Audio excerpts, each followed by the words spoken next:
ಇವತ್ತು 10 ವರ್ಷ ಆಯಿತು ನರೇಂದ್ರ ಮೋದಿ ಬಂದಾಗ. ಒಂದನೇ ಸಂವಿಧಾನದಲ್ಲಿ ಏನಾರು ಬದಲಾವಣೆ ಮಾಡೀವನ್ರಿ?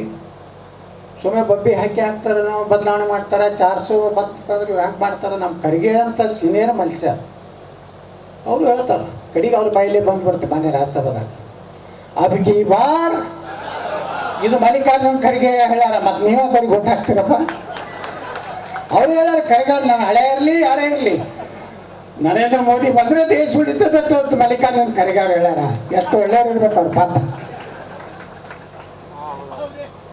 ರಾಹುಲ್ ಗಾಂಧಿಯವರು ದೇಶಕ್ಕೆ ನರೇಂದ್ರ ಮೋದಿಯವರ ಸರ್ಕಾರ 10 ವರ್ಷನಾಗ ಏನು ಮಾಡೈತಿ ಅಂತ ಕಾಂಗ್ರೆಸ್ನವ್ರು ಕೇಳ್ತಾರೆ. ಒಂದು 5 ಗ್ಯಾರಂಟಿ ಕೊಟ್ಟಾರ, ಆ ಗ್ಯಾರಂಟಿದು ಹೇಳ್ತಾರೆ. ಒಳ್ಳೆ ಗ್ಯಾರಂಟಿ ಬಿಟ್ಟರೆ ಮತ್ತೊಂದು ಏನೂ ಇಲ್ಲ. ಯಾವ ರೋಡ್ ಇಲ್ಲ, ನೀರಾವರಿ ಇಲ್ಲ, SCP TSP ಏನಿತ್ತು ದಲಿತರು ಕೂಡ ಅದನ್ನು ರೊಕ್ಕ ಅದ್ರಾಗ ಹಾಕ್ಯಾರ. ಇದೆಲ್ಲ ಇಲೆಕ್ಷನ್ ಲೋಕಸಭಾವರೆಗೆ ಜಗತ್ತೈತಿ. ಇದಕ್ಕೆ 1,05,000 ಕೋಟಿ ರೂಪಾಯಿ ಬೇಕು ಎಲ್ಲ ಗ್ಯಾರಂಟಿಗಳಿಗೆ. ಇನ್ನು ಮಹಾತ್ಮ ರಾಹುಲ್ ಗಾಂಧಿ 1 ಲಕ್ಷ ರೂಪಾಯಿ ಕೊಡ್ತೇನೆ ನಾನು. 1 ಲಕ್ಷ ಒಂದು ಫ್ಯಾಮಿಲಿಗೆ ಹಿಡಿದ್ರೆ ಎಷ್ಟಾಗ್ತದೆ? 150 ಕೋಟಿ. ನಿಮಗೆ ಭಾಳ ಕಡಿಮೆ ಬರ್ತದೆ. ಅವರೇ ಅದಾರ, ಹಮ್ 5 ಹಮಾರ 25 ಆಗ್ಯಾವ. ಈಗ ರೇಷನ್ ಹೆಚ್ಚು ತಿನ್ನೋರು ಅವರೇ. ಎಲ್ಲ ನೀವು ನ್ಯಾಷನಲೈಸ್ ಬ್ಯಾಂಕ್ ಮುಂದೆ ನೋಡ್ರಿ, ಅವರೇ ನಿಂತಿರ್ತಾರೆ ಸರ್ಕಾರಿ ಯೋಜನೆ ತೊಗೊಳಕ್ಕೆ. ಗ್ಯಾಸನ್ನು ಹೆಚ್ಚವರೇ ತೊಗೊಂಡಾರ, ರೇಷನ್ನು ಹೆಚ್ಚವರೇ ತೊಗೊಂಡಾರ, ಸ್ಕಾಲರ್ಶಿಪ್ನು ಅವರೇ ತೊಗೊಂಡಾರ. ಇವತ್ತು ನಮ್ಮ ಮುಖ್ಯಮಂತ್ರಿಗಳು ಹೇಳ್ತಾರೆ, ಅಲ್ಪಸಂಖ್ಯಾತರಿಗೆ 10,000 ಕೋಟಿ ರೂಪಾಯಿ ಕೊಡ್ತೀನಂತ. ಬಾಯಿ ಅಂತೂ ಟಗಲು ಮಾಡಿ ಹೇಳ್ತಾರೆ. ನಾ ಕೇಳಿದೆ, ದಿಲ್ಲಿಗೆ ಹೋಗಿದ್ರಿ ಸಿದ್ದರಾಮಯ್ಯನವ್ರು, ನಿಮ್ಮೆಲ್ಲ ದಂಡ ಪಿಂಡಗಳನ್ನು ತಗೊಂಡು ದಿಲ್ಲಿ ಜಂತರ್ ಮಂತರ್ನಾಗ ಹೋಗಿ ಕೂತಿದ್ರಿ. ಏನು ಹೇಳಿದ್ರಿ? ನಮ್ಮ ಕರ, ನಮ್ಮ ಹಕ್ಕು. ನಾ ಕೇಳಿದೆ, 100 ಕೋಟಿ ರೂಪಾಯಿ ವಕಫ್ ಆಸ್ತಿಗೆ ನೀವು ಕಂಪೌಂಡ್ ಕಟ್ತೀರಿ ಅಂತಿದ್ರಿ. ಇದು ಯಾರಪ್ಪನ ರೊಕ್ಕ?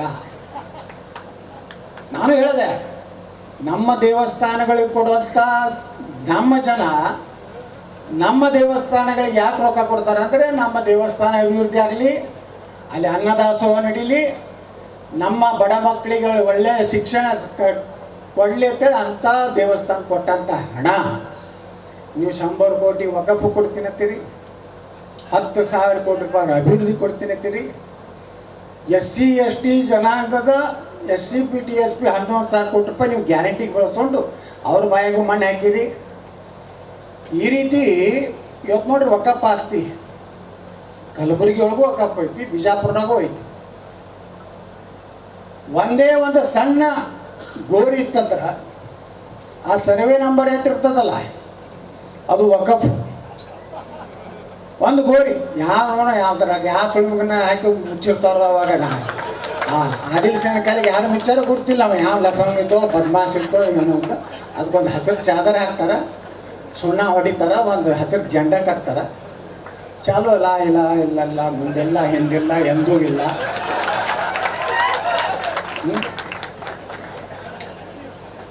ಹಿಂಗೆ 500-600 ಎಕರೆ ನಮ್ಮ ಬಿಜಾಪುರ್ನಾಗ. ಕಲಬುರಗಿಯಾಗ 1000 ಎಕರೆ ಇರಬೇಕು. ನೀವು ಅದ್ರ ಮಕ್ಕಳ ಮನೆ ಕಟ್ಲಾಕ್ ಬರೋದಿಲ್ಲ.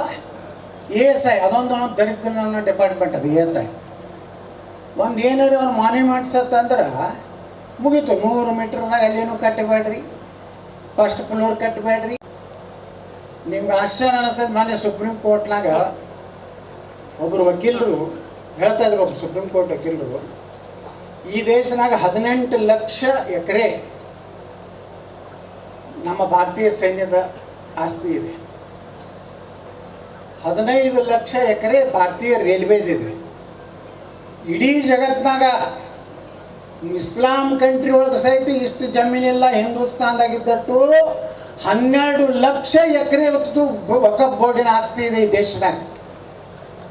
ಒಬ್ಬ ಹೇಳಿದ್ದಿಲ್ಲ, ಗುಲ್ಬರ್ಗಾದ ಅವನೊಬ್ಬ ಭಾಷಣ ಮಾಡಿದ್ದ, ಇವೆಲ್ಲ ಆಸ್ತಿ ಮಾಡಿಬಿಟ್ರೆ ಹಮಾರ ಮುಸ್ಲಿಂ ಸಭಿ ಅಮೀರ್ ಹೋ ಜಾತೆ ಹೇ. ನೋಡ್ರಿ, ಅವ್ರದ್ದು 12 ಲಕ್ಷ ಎಕರೆ ಯಾರು ಕೊಟ್ಟವ್ರು? ನೆಹರು, ಪಂಡಿತ್ ಜವಾಹರ್ಲಾಲ್ ನೆಹರು. ಸುಮ್ ಪಂಡಿತ್ ಅಂತ ಹೆಸರು ಉಂಡೆ, ನಾವು ಪಂಡಿತಿ ಅಲ್ಲ.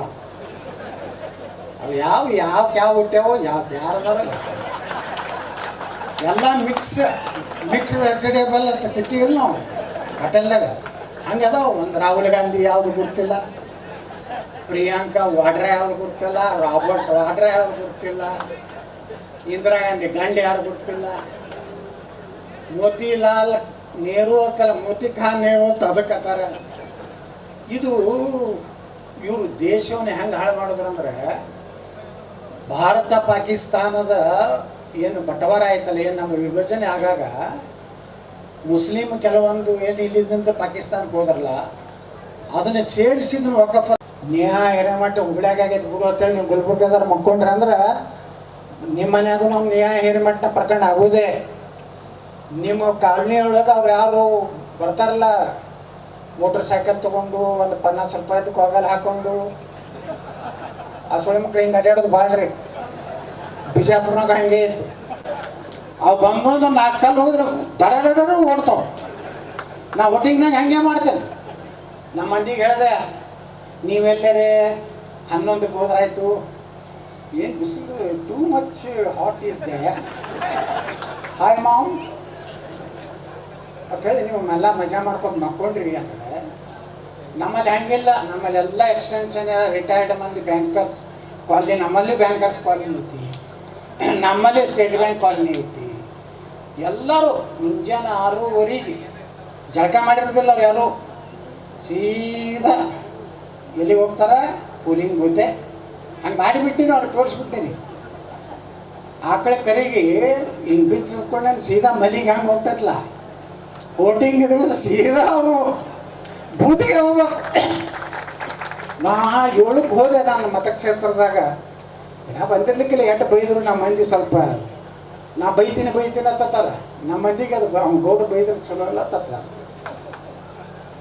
ಹೋದ್ರೆ ಪುಣ್ಯಾತ್ಮರು ತಾಯಂದರು, ವಯಸ್ಸಾದವರು ಎಲ್ಲರೂ ಪಾಳಿ ಹಚ್ಕೊಟ್ಟಾಕ್ಯಾಕ.